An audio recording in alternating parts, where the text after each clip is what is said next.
My guest again today is Paul Burgess. And Paul, what do you have for us today? Well, I've got a follow-up to my Burgess Oceanic-Solar-CO2 index, the one that took the last 42 years of temperatures and explained every single year precisely, yeah? And there's a lot of follow-up, and there's 3 new papers to introduce with it, all to do with the follow-up, yeah? Yep. But the very first thing is maybe to remind people what the index is if we go to the next slide. Now, this actually is a video. So that is the satellite temperatures there. And I'm going to overlay on and off my index, how accurate it is. So if you play the video, right, that's the index. That's the temperatures. You can see it's pretty well an exact match. Yeah. So why is it so accurate? That's so unusual in science. That's extremely unusual. And so such exceptional results do deserve exceptional explanations. Now, with that, there's no curve fitting to it whatsoever. I did over 20 appendices testing everything. And in the last video with you, Tom, I went through it and I asked people to prove me wrong. And one chap did actually, he really got into it with me and I was able to respond. We had to do it by email. It's the only way of doing it, really, because I can send files and everything then. And in the end, he's pleading with me to publish it. So he actually became an advocate of it and is pleading with me to publish it. But I didn't want to go into all the academic world and the weights and the delays. So I just put it out there. Anyone can criticize it. I may publish it when I've got time, but I know I'll be involved in a year or two of delays and all that sort of thing, just as has happened to other people. So that's the index, and it's quite remarkable. And it comes from 1982 right up to 2025. But because I started this work, well halfway through 2025, and then I did end up capturing most of 24 data. I didn't quite get the end bit, so I did provisional data for it. I had to make guesses, estimates. So the very first thing in the follow-up is to complete that. Now, the other thing in that was the fact we use the satellite's 6.0 version. And during the course of this, 6.1 came out. So there's 2 amendments to make. One is to update it, so we got the full 2025. And don't forget, this index is dead simple, right? It really is simple. And anyone can check it. And you can check it every year to say how accurate it is. Because all you're doing is taking the oceanic indexes and then you're taking the solar irradiation and you're taking a CO2. And the only CO2 figure that fits to all my work is 1 degree centigrade. If you go past that, the whole thing goes out. So the ECS, the equilibrium climate sensitivity, is 1 degree, which tallies about with William Happer's work. Yeah? So that's what it shows. And so you can say within the realms of this work, the ECS can only be 1 degree C. Right? And so it's the beginning of that was it. So now I'd like to go to the update on the next slide, please. Right. I want to say this very clearly. Sometimes I was explaining to a lady who had no understanding of the subject. And she said to me, was it a lady? I think it was. My index is not a model. No, it wasn't. It was a chap. My index is not a model. And he's right. My index is not a model. The index is not designed to forecast, because I'd have to forecast every one of the oceanic warming and cooling trends. I'd have to forecast the solar irradiation and so on. The easiest one would be the CO2. But the forecasts of those are all over the place. I can tell you that I am working today on some forecasting. That's way down the road. That's probably for the 3rd announcement in the broadcast. So that's what it is. It's each year it reads the CO2 value, the sun's radiation, the AMO, PDO, that's the Pacific Decadal Oscillation, the Indian Ocean dipole, and ENSO indexes. It then uses a fixed formula. This is most important. The fixed formula is never, ever changed. It reads the indexes and adjusts them to a fixed formula. So, and then you get the whole 42 years explained precisely. Now, within that CO2, about 25% of the warming is due to the rise in CO2. And to answer it straight away, the outgassing is very difficult to assess from the oceans, but it's somewhere in the region, I think, from what I've worked on, of about 10 to 13% of the CO2. So you could say about 22% or so is due to mankind's growing CO2 of the warming. Yeah. So you could say with a 1 degree ECS, that in the next in 175 years, due to CO2, will have risen by mankind will have contributed around about 23% of that tiny amount.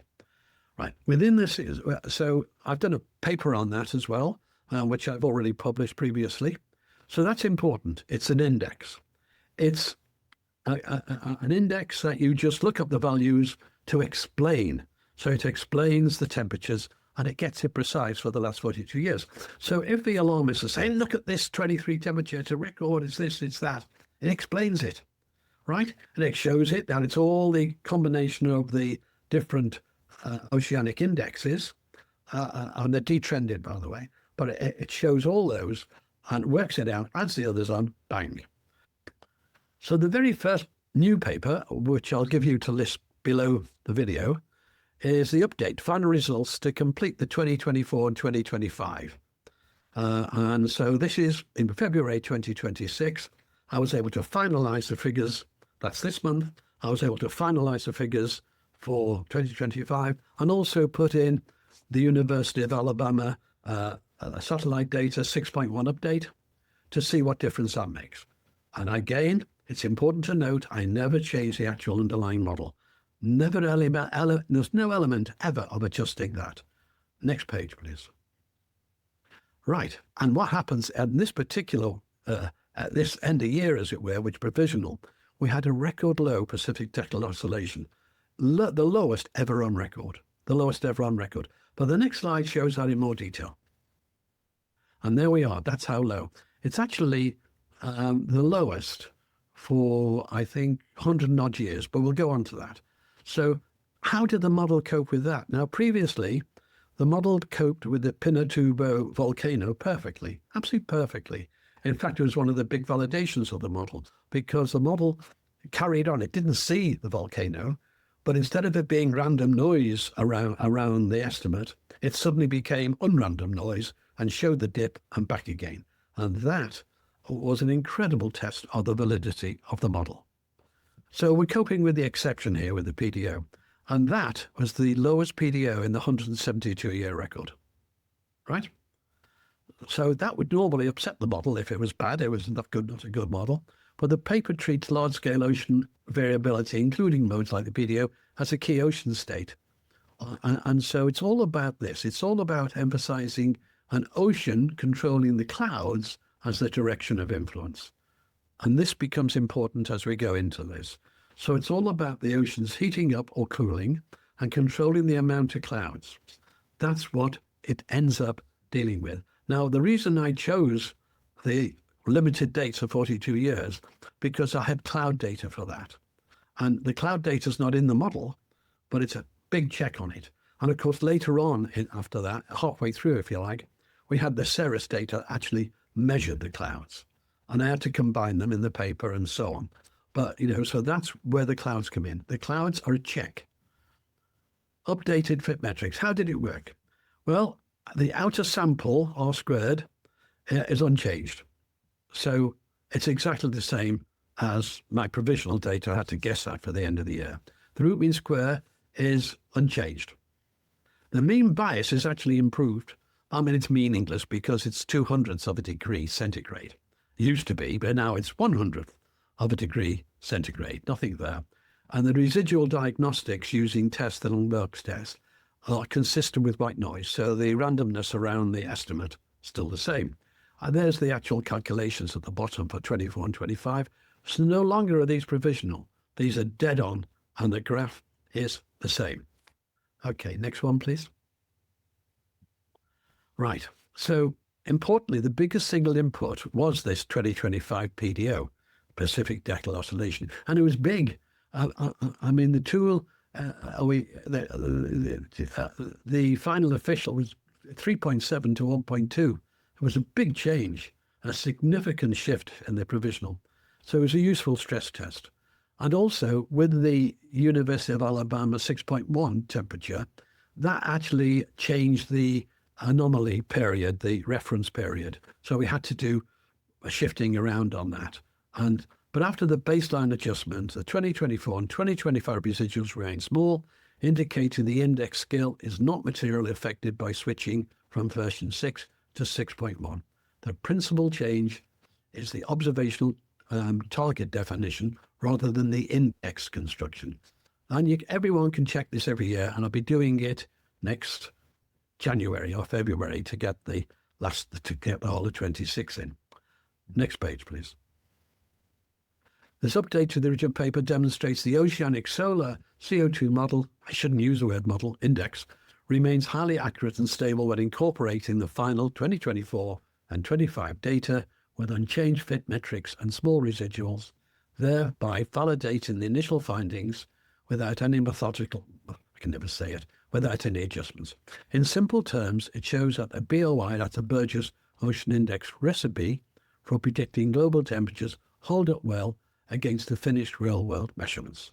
So that more or less completes the first paper, which obviously goes into a bit more detail, but it actually means that no longer was the end bit provisional, it's now firm, and it hasn't changed the skill of the index. Next page, please. But here I have a model that's worked with 20-odd appendices of tests, about 20. There were 3 or 4 in the body of the paper and another 20-odd. You're looking maybe 25, 26 statistical tests. We tried swapping the decades around. We tried everything, and it worked. No matter what you did, it worked. So statistically, absolutely marvelous, every single test. But it has to be backed up by reality. So what is the actual process that in the real world explains this accuracy? Okay, that's what we're going to move on to, which is the main and the second paper. And there we are. A mechanistic model is needed, an explanation of the physical processes of why the ocean index is so correct. And there's the paper, that's paper 2. How ocean heat, low clouds, sunlight are physically linked in the Burgess Oceanic Index, and why the IPCC positive feedback is nonsense. I don't mess about my words. I'd never get away with that wet nonsense if I was submitting it somewhere. So that's it. And there's a video with this. So there was a video with the paper, sorry. It isn't a video, this one. There was a video with the paper. And I try to do both so people can just look at the video without having to read the paper. And the oceans contain 1,000 times more heat than the atmosphere. They are the heat sink on Earth. The land absorbs a little bit, but relative to the oceans, it's nothing. So here we are with a diagram of an ocean that warms up all by itself. That is the pulse of the ocean. So from the past, it has warmed up. In another video, I'll be dealing with that cycle later. But in this video, just consider actually what happens. We're in a warm period now. And of course, CO2 has basically played no part in this at all. The oceans have warmed, and it now drives off the clouds. That allows the sun in, and the radiation of the sun straight into the water with the shortwave radiation can heat it a lot. Compared to the atmosphere heating the ocean, the sun is about 200 times more powerful. And of course, when the oceans cool, they do the opposite. They bring back the clouds. And even a small percentage of reduction or gain in clouds has an enormous effect on the amount of heat entering the Earth, because when it's high, the cloud cover, it bounces the heat back into space. So let's have a look at that graph again and just see what a small percentage in cloud cover has made the difference since the 80s. Now there, you can clearly see the decline in cloud cover. But just how much in percentage terms has that declined for this growth in temperature on the Earth? Well, here it is. That's right. Just about 2% decrease in cloud cover could account for all the warming basically we've had, on top of the natural CO2 effect since 1983. Now, in case you're wondering, just to make it crystal clear, the reflective ability of clouds to bounce back light into space, heat into space, is far greater than the insulation effect that clouds have.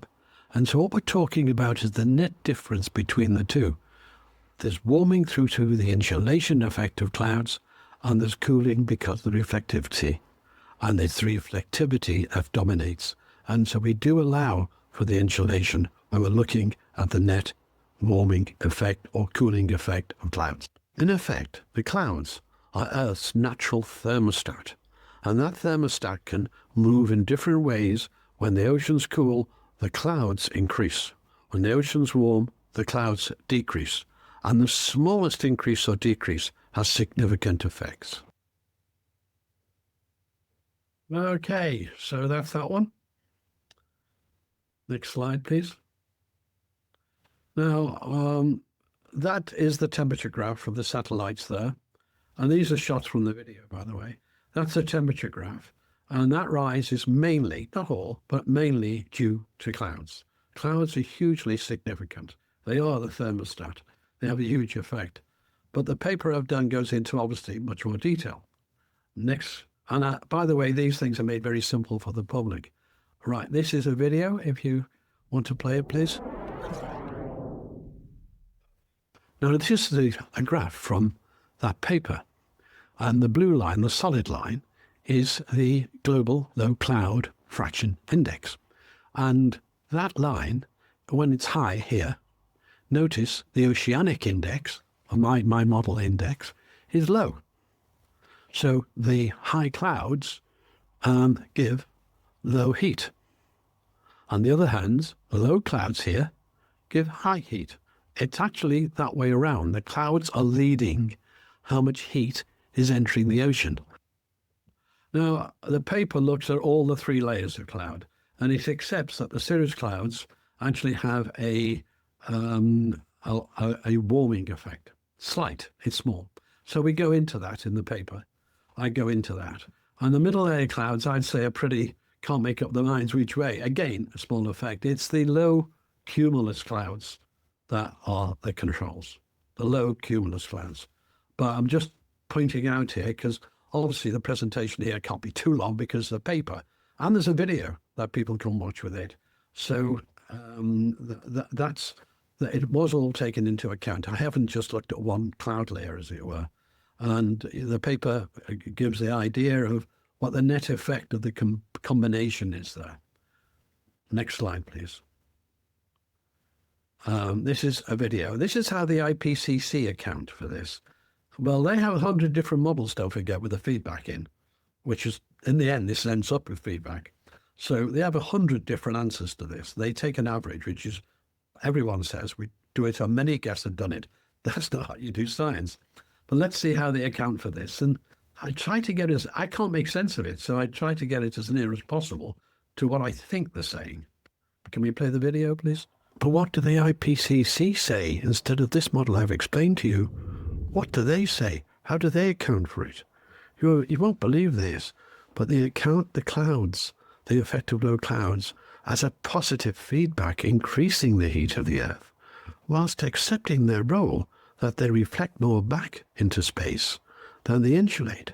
So let's go into this and try to understand the logic that the IPCC apply to this physical model. Well, the IPCC version starts, let's say, with the clouds like this. And then the CO2 molecule, the nasty CO2 molecule arrives and heats up the atmosphere. Now, don't forget, both sides of the argument, my realism side and the alarmist side, agree on what the effect of CO2 is by itself, the effect on the warming. But here, that warming, they claim, is going to cause positive feedback. So how does this warming of the atmosphere cause the positive feedback? In other words, add more warming. And this is how. They argue that the CO2 warming of the atmosphere now warms the ocean. But of course, it can only warm it a tiny little bit. I mean, it takes years for that warming to get down to any depth at all. Now, the ocean warms the air back and drives away the clouds. And driving away clouds, of course, creates more warming because the sun has now got a clear path to the oceans, and hence you get higher atmospheric temperatures. Now, what I'm saying here, I've simplified here for the public, don't forget. I have, these are from video clips. So I mean, it isn't a warming of the atmosphere so much as a temperature increase. It's a lack of radiation escaping, according to them, the trapping of radiation. But yeah, and I hope people forgive me for not being exact there. But I have to deal with the public that are making the videos. I have to keep it so everyone understands it. So there we are. Can we have the next slide, please? Right. The IPCC's AR6 working group, 1, assesses the oceanic accounts for the ocean accounts for 91% of the increase in the Earth's system stored energy over recent decades. So 91%, that's what I said before. It's the heat sink on Earth are the oceans. Clouds, the clouds ocean via radiation, clouds strongly affect how much sunlight reaches the ocean's surface. Agreed. And how much heat escapes to space. So clouds also influence ocean heating and the SSTs. AR6 frames clouds as a major but uncertain part of the climate feedback in the energy budget. In fact, on clouds, the IPCC are all over the place. They really are. And what they're claiming is it adds to the temperature net. The net effect is to add. So the IPCC view is this: ocean heat uptake shapes the SSTs and the atmospheric stability, which then influences the cloud regimes. But clouds also shape ocean heating. It's a two-way coupling, not atmosphere, warm ocean, and ocean later controls clouds as a single causal chain. So it's a chicken and egg. Which came first? Are the clouds warming the oceans, or are the oceans warming the clouds? And they're all over the place on this. My third paper is called Testing Water Vapor, Surface Albedo and Cloud Feedbacks within the Burgess Oceanic Index Framework. No room for IPCC positive feedback on this, I can promise you. And that's the third paper that'll be listed hopefully below this video when it's published. Now, the extra 2 degrees, because they, on average, with the average of 100 models, they say it's about 3 degrees warming. So we're saying it's 1 from CO2. So they're saying 2. And this is their figures. They claim 62% of that is water vapor and lapse rate. The cloud feedback is adding 19%. So they're saying the clouds add 20% of the feedback of that extra 2 degrees. And they're saying the surface albedos adds another 19, call it 20. There's your 100%. That's how the extra 2 degrees C is made up. Yeah? And we're getting to the heart of the CCS now. Water vapor, this is IPCC. Importantly, water vapor acts as a feedback rather than a primary forcing in the context of anthropogenic climate change. Unlike CO2, methane, and nitrous oxide, water vapor has a short atmospheric residence. I agree with that. On the order of days to weeks, it can be hours, by the way. And it's controlled by temperatures and circulation rather than direct emissions from human activity. Thus, changes in water vapor concentration respond to and amplify temperature precipitation, I can never say it, initiated by long-lived greenhouse gases. They're trying to get everything back to the CO2. Next slide, please. Now, consensus, as we know, is not science. The IPCC identifies low-level cloud feedback as one of the largest uncertainties in climate sensitivity estimates. And while the exact magnitude varies amongst models, most agree changes in low-level clouds amplify global warming. It's just a consensus. It's a consensus that it doesn't. They haven't got the science to show it. It's just a consensus that clouds add and are about 20% of the positive feedback. Yeah? That's the situation with the IPCC. Now, what came out in my paper when you read it, when anyone reads it, is the lag. Now, to have a lag, to have the oceans warm, or to have heat from the oceans causing cloud, my model shows that it takes 1 to 3 years to influence the clouds. So the ocean heat is the first bit in the chicken and egg, right? That's the first bit. And that takes 1 to 3 years. Only an ocean has the heat capacity to influence cloud formation with a lag of 1 to 3 years. You need heat capacity within the ocean, not just in the top millimeter and so on. You need it there. But my two papers demonstrate that the ocean heat actually has an effect on the clouds for between 1 to 3 years. So it can only be the oceans that are driving the clouds. And this is only possible if the ocean warms during the control of the clouds, not the atmosphere. Basically, the lag is critical in understanding this. So if the atmosphere warmed on day one, and the clouds, or that first year, it doesn't hold heat, the atmosphere. When a cloud comes over and you're sunbathing, I know about the insulation effect as I've described, but you're cold immediately. It doesn't hold heat, the atmosphere, whereas water does, right? It holds a lot. Next slide, please. This is the 1 to 3. This is from the paper, and it's a timing test. It checks whether changes in the ocean index come first, followed by changes in low clouds, which would support a physical cause and effect link, rather than the other way around. In everyday terms, it asks, does the ocean lead and the clouds follow? A consistent lead-lag pattern strengthens the case that the relationship is physical, not just coincidence. So this is out the paper that I'm supplying, and in fact, I think it's already up on Substack, these papers. And so there's just a bit out of the paper emphasizing the lag, the chicken or the egg. On the humidity and on the humidity paper, on the albedo and humidity and so on, I'm just showing here, there's lots of work in these papers.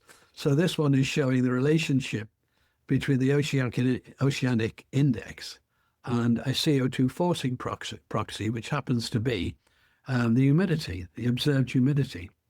So you can see how the ocean index is very much related to what they're calling the CO2 forcing. It's the ocean doing it, right?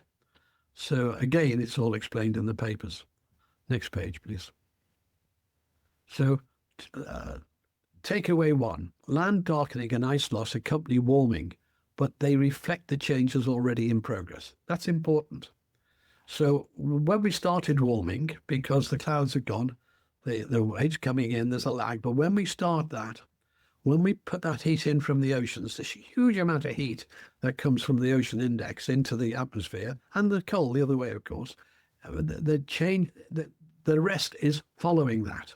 It's accompanying it. They're not independent drivers. So the albedo's not driving it, right?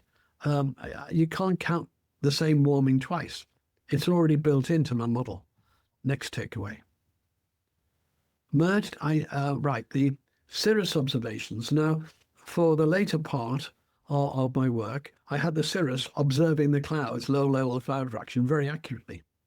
And that was really a killer, that was, because when you actually can measure with precision the cloud cover, you'll find the relationship with the Burgess Oceanic Index. And you'll find that relationship on interannual or decadal timescales. So whether it's 10-year chunks, whether it's just annual chunks, there's the relationship shown in the paper from the cirrus satellite data. And that shows reductions in cloud cover correspond to increases in absorbed shortwave radiation at the top of the atmosphere, right? So the increase in shortwave radiation at the top of the atmosphere is linked to the cloud cover. Next one, please. Takeaway 3. Low clouds act like a reflective sunshade. When ocean patterns shift, some low clouds decline, letting more sunlight in. This explains temperature swings, but the cloud changes follow the ocean behavior rather than the driving long water vaporizes as the climate warms. But the analysis shows it follows warming rather than causing extra warming on its own. So the paper explains this with various graphs and things, but it all fits into my model. And what I'm all about at this stage is giving the physical explanation of why the model is so accurate. Next one, please. Lesson 1. Oceans, I'm sorry for emphasizing this, but it really is me driving it home. The ocean controls cloud cover. The ocean's up well and set the blind sets the sunlight. Lesson 2, please. Ocean index, which is the natural pulling of ocean heat, leads low cloud change by 1 to 3 years. It is what you would expect if the ocean drives cloud response. The data in the paper demonstrates this. It is not what you would expect if clouds were reacting to CO2-induced atmosphere's temperatures increases in the IPCC models. Atmosphere holds little heat compared to the huge ocean sink for heat, so the effect would not have the lag. Next one, please. The CERES data shows that low cloud changes line up with measured shortwave cloud radiative effect. When low clouds thin, instruments see a shift consistent with more solar energy entering the system. When they thicken, more sunlight is reflected away. Lesson 4, please. This work provides the missing physical backbone for the oceanic index, accurate temperature explanations. The index is measuring a real physical process. It provides the missing link that backs up the oceanic index work. Next slide, please. If low clouds behave primarily as an ocean-driven regulator of sunlight rather than as an amplifier of warming, then models that treat low clouds chiefly as positive feedback can be biased towards higher sensitivity. In other words, they put it down to CO2 rather than what is actually happening, and hence it challenges the CO2 narrative. Got a typo in there. Next one, please. My model explains why temperatures can surge, pause, or accelerate without changing CO2 physics. And that's really important for a little surprise I've got at the end of this presentation, that my model does follow all the ups and downs, all the changes. If it was just CO2, you wouldn't be getting that much. You'd be getting a much smoother increase. When the cloud blind stays more open for several years, the ocean absorbs extra sunlight and the surface temperature tends to rise faster. When it closes, warming can slow the CO2. It can still add a gradual background, the CO2 push, but it doesn't need to explain the timing of a multi-year peaks and pauses. Are you with me on that? Right. Next one, please. Right. One of the things I asked at the end of the last session with you, Tom, was I don't mind being proven wrong. In fact, if I'm wrong, I'd rather know. By a mile. I don't identify myself with my work that way. It's really important, this. And when people there were two types of objections I got. One was not to do with my work here, but to do with their own little hobby horse, which I would say to anyone who said that, go and, that's not to do with this. You have to prove or disprove this paper. You can't go, well, I've got another theory outside this. May be interesting to discuss, but it isn't a challenge to the paper. And now to challenge the paper is quite difficult because this is how you have to object to it. Taken together, the combined two-paper argument is therefore constrained from both ends. An index framework that matches the fine-grained year-to-year temperature history and independent observational checks that specify a physically observed pathway capable of producing that year-to-year structure. On that combined basis, a serious critique has to be substantial, not merely rhetorical.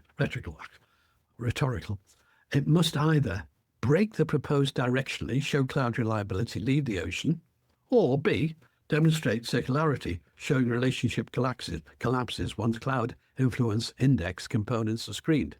C, break radiative closures, show CERES does not link low cloud changes to the systematic shortwave changes. And D, supply a clearly superior alternative pathway that simultaneously explains the timing, the radiative signature, the year-by-year temperature structure at least as well. If none of those falsifications hold, then the combined framework is not just correlation. It's a coherent, testable explanation that requires a critique to engage directly with the evidence chain rather than with just framing preferences or consensus assumptions. And I have tried, when I did the first paper, I spent a long time trying to knock it down. And because I was blowing off my seat when I first saw the graph appear against the temperature, and I couldn't believe it. And I knew it made a mistake. That's how I felt. And but as I worked on it, I found I didn't. Now that's the end. I don't know how long I've been there, but that's the end of that part. And what I'm trying to say is I base everything here on scientific empirical observation, and you can choose from, you can take the medium one, you can choose from the 100 IPCC models, if you like. There's a distinct difference in approach here. Now, I was asked last time, and I said, why didn't you take it back to 1900, was the question. And when you go back to 1900, you haven't got the CERES data, you haven't got the satellite data, you've got, I believe, a corrupted HADCRET. And so how did I develop the index? Well, the index was developed from 1900 to 1980, over the 80 years. That's how I developed it.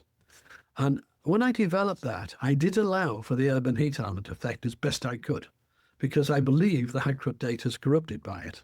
Yeah? And so that's how I developed the index. So for me to straight away announce first the 1900 to 1980 and say, look at this, circularity comes straight into it. You're going in a circle. But I've already started with the outer sample.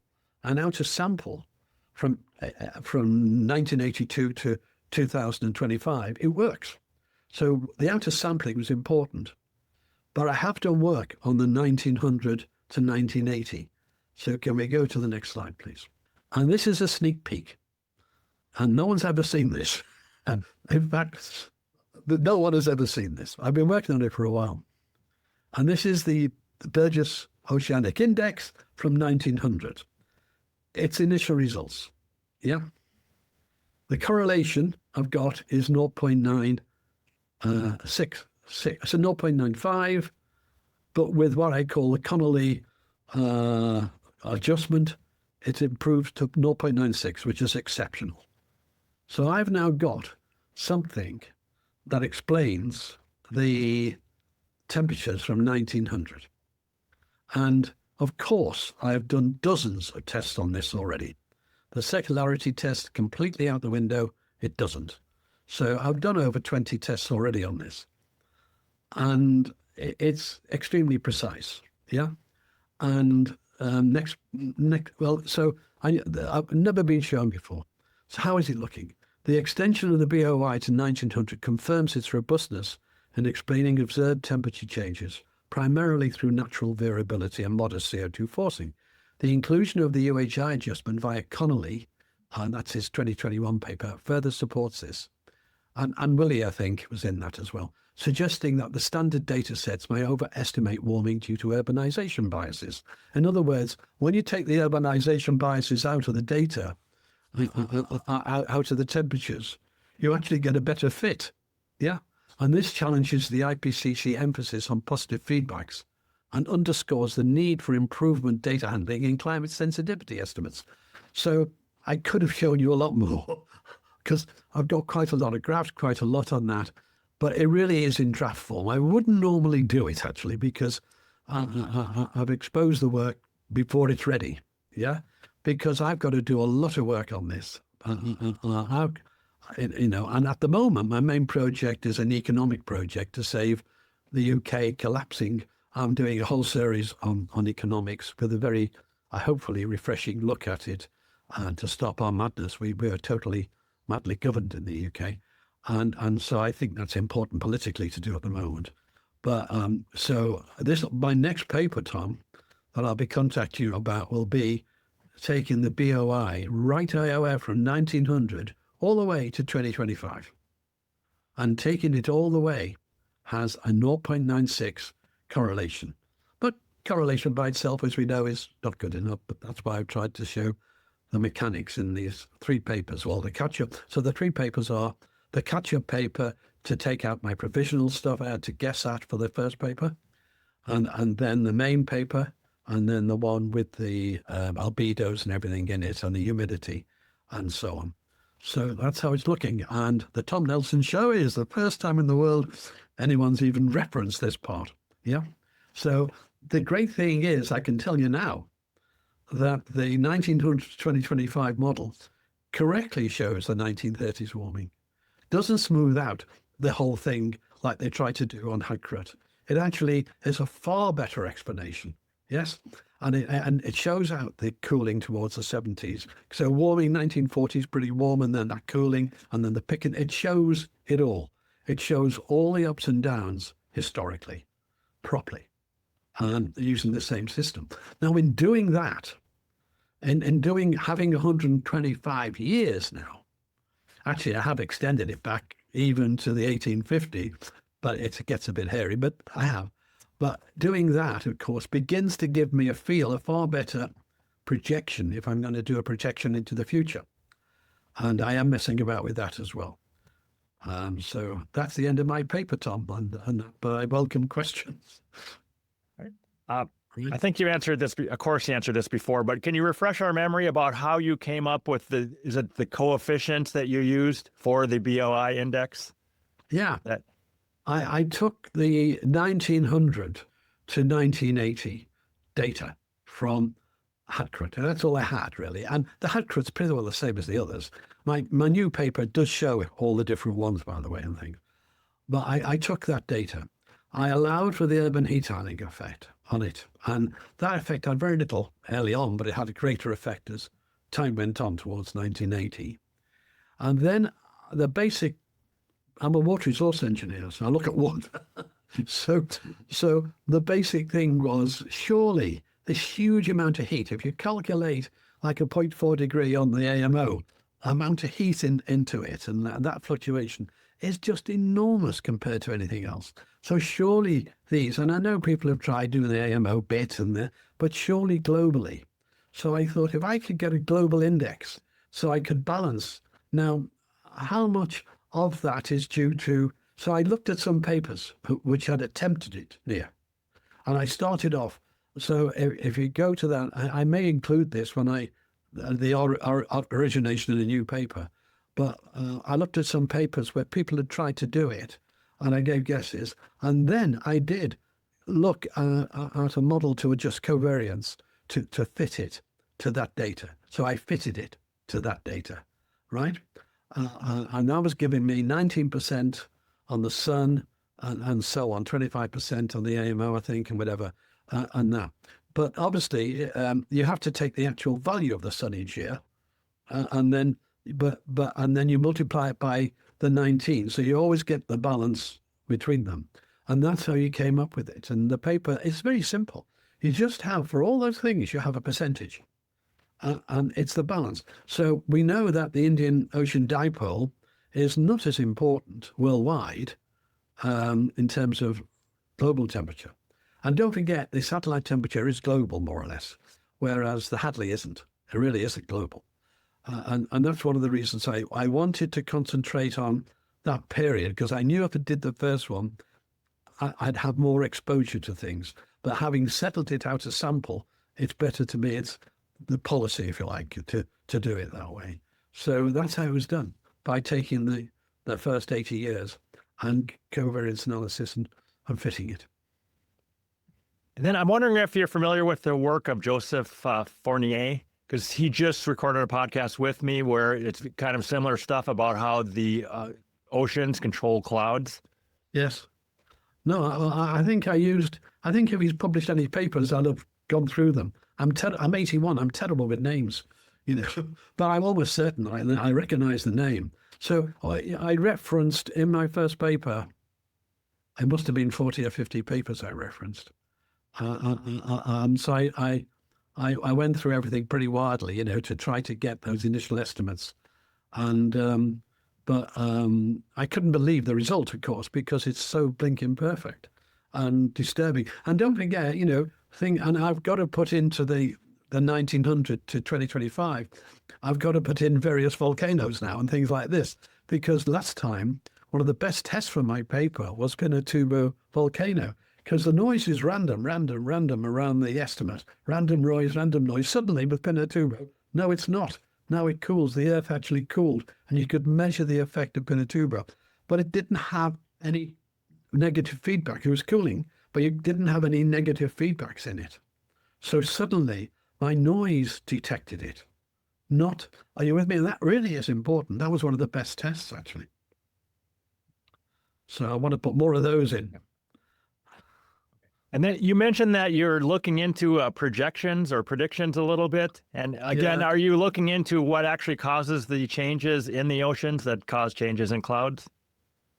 I am looking in I've started work, but I've only got the initial phases of it. I'm looking into how long the heat that's coming up is in the oceans, because the sampling below 2,000 meters is quite small and things. Things like, I know when it gets to the Arctic, it loses the thermocline, the water's all mixed. So any warmth, and that's funny, don't forget, it's always best to look at warms in Kelvin, isn't it? Because instead of 273, it's 275 and things, But warmth is still in cold. That's how heat pumps work, of course. And so is the Arctic doing the long-term mixing and so on? Now, I want to do work on that. And that's proper oceanography, as it were. But I'm only in my first stages of that because I've got to concentrate. My problem is that I've got to concentrate now on the 1900 to 2025 and do it that way. But it's a pilgrim's progress through the papers, yes? And maybe a few months before, maybe 3 months before that work, even that work's done, and I'll sit at night working away at these things, reading papers and so on. And then I give it to Grok or something to say, go on, prove me wrong. And then it'll say, you haven't done this. Oh, well, I'll do that then. And so on. So that's the best reviewer I can find. And then I put it on other ones, ChatGPT and everything, which is very woke, that one. And so I look at what's wrong. I really do hammer trying to prove me wrong. And again, if someone comes up and says, Paul, it's mad, you can't get results like that perfect. There's a 0.96 correlation coefficient from 1900 to 2025. Yeah. And it didn't use the satellite data in that last period, actually. It just used Hadley, right? So I've got to refine that and so on. But so there's lots of things. When you do some work like this, there's lots of things you have to go into. And some of them are dead ends. So you can spend days and you've got a dead end there. Yeah. But lots of questions. So do you know the number as to how well the IPCC can hindcast the temperatures from 1900 to 1980? Well, I've got a comparison in my paper, and it's terrible. I beat it. I beat it hands down. Absolutely hands down, because it's smooth. It tries to get away with variations, right? And what we've got, well, look what we've got. We've got a base load. We've got roughly about 25% of the CO2. 25% of the warming is due to CO2. Now, it reads the CO2 from Morna, from the Morna Observatory. It reads that each year, I think, and it says, right, we got that increase, so it does that. Now, that's roughly about 25% of the total warming, yeah? Out of that, I'm estimating outgassing from the oceans, and that's a complex thing in itself, I estimated between 10 and 13%. So in actual fact, about 22%, say, is due to mankind, yeah? So that's what I estimate there. Now, what they do is try to fit everything backwards to CO2. So they don't get the variations that are there in life. Now, I've done separate papers. I did a paper once on proving that little ice age and the medieval warm period were global, which they were. And I used papers from the glaciers in South America. I used papers from New Zealand, papers from South Africa, and so on. And when I was working on that, I really understood, because of the lack of land in the Southern Hemisphere compared to the North, you have to allow for that as well. And when you all allow for that, it's a paper I published 2 years ago, maybe. I published a video, didn't publish a paper. When I allowed for that, it was global. You could show clearly it is a global thing. And so you have to get through a lot of chaff with all the rubbish in the way from the IPCC, a lot of chaff. And it takes time. I sent you this presentation without the last 2 pages after the end. And I thought, I'll give it some preview. Should I or shouldn't I? Because, people are going to pounce and say circularity. Well, I've already covered that. There's no circularity at all. And the fact it works out of sample and in sample, right? I think I have presented it in the right order, but people expected me to, there's how I got the index. There's how I applied it. Yeah. I haven't done it that way. I've done it more psychologically. There's the perfect blinking fit. And there's a history, as it were. So I'm working backwards. And as I'm working backwards, I'm looking at the model. And now, if you actually go forward, I can talk about that. But this is, again, very tentative. I talked about it last time. To go forward properly, I'd have to know all the variables. And I haven't. I don't know them. But if you look at it as a whole, the index, the effect, I believe, we're going to be by 2030, we're now peaking, on the temperatures. This is it. And we're going to be still growing because of CO2, but the negatives of the ocean are going to take over. So given that 3/4 of it's to do with the ocean and solar, that's going to take over. So I'm what I'm seeing, and I will be doing a paper on it one day. What I'm seeing, and I've got work on it. What I'm seeing, because it's just me being curious here, can I do this? What I'm seeing is what you're not going to see is a lot less warming than the IPCC forecast. I'll tell you that. Right, but I think what's going to happen is the oceanic index, which are now on that curve, because I've looked for cycles within my BOI and everything, within my index. That is going to be more than the little bit of warming by CO2. So the net result is slightly negative, yes. That's what I think. So psychologically, do you think that the IPCC will still claim that it's warming, even if we have 10 years of cooling from here? Yes, they will, because they will. Big truth plays no part in this. I mean, truth doesn't come into it. One of my big bugbears is I've done almost 300 videos on climate now, and I think about 270 on climate. So, and I get attacked all the time. But when professors attack me, which I like, they don't answer me. They don't deal with the subject. They'll personally assassinate me for my politics, trying to get the country back or something. But they will not. So they'll say you're a friend of Tommy Robinson or something like that. Are you with me? Because I do a lot of things in life. I'm not just climate. I do economics, climate, and I have a lot of interest. I sailed from the Indian Ocean across the Atlantic a very long way, 4,200 miles on the Atlantic one. We stopped at a little island that you could only get to by boat at the time, St. Helena, and then all up America, all the Caribbean, all the Bahamas, through the canal, everything, across the Pacific. To New Zealand with lots of adventures.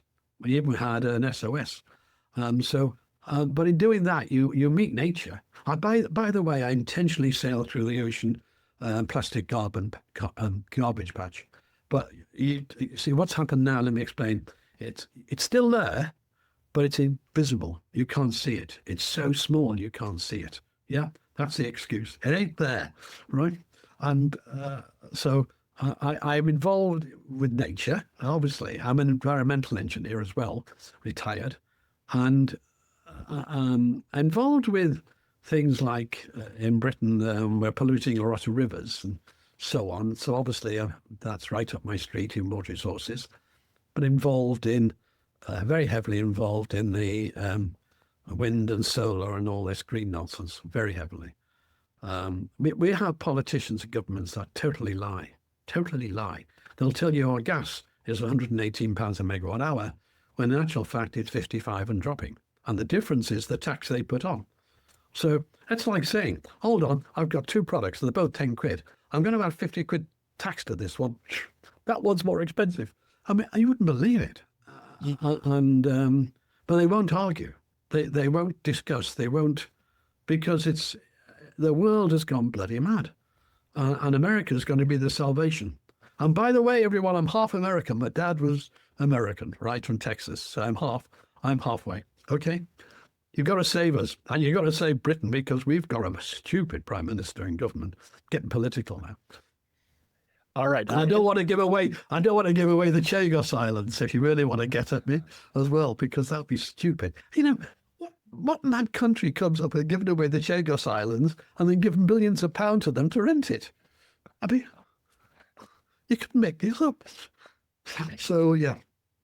Okay, so any other points you want to make before we go ahead and wrap this one up? No, it's just great to be on your show again. I think we had good views from the last one, reasonably good views. And if anyone, wants to discuss anything with me, on the work I've done, then they can email me. And the email, it's svcilia@gmail, my Gmail one, which is my public one. I don't want to discuss it on Substack because it's all over the place on Substack. With emails, I can send them documents. I can, it's much easier for me. So if you want to discuss anything, please, and don't you can't offend me. There's nothing you do that can offend me. I don't attach myself personally to the work. I'm here, the work is there, and if it's wrong, it's wrong. And I'd rather know it's wrong. All right. Thank you very much, Paul Burgess. Your email, it is in the show description in case people want to contact you. So thank you very much. Hope to have you on again. Thank you very much, Tom.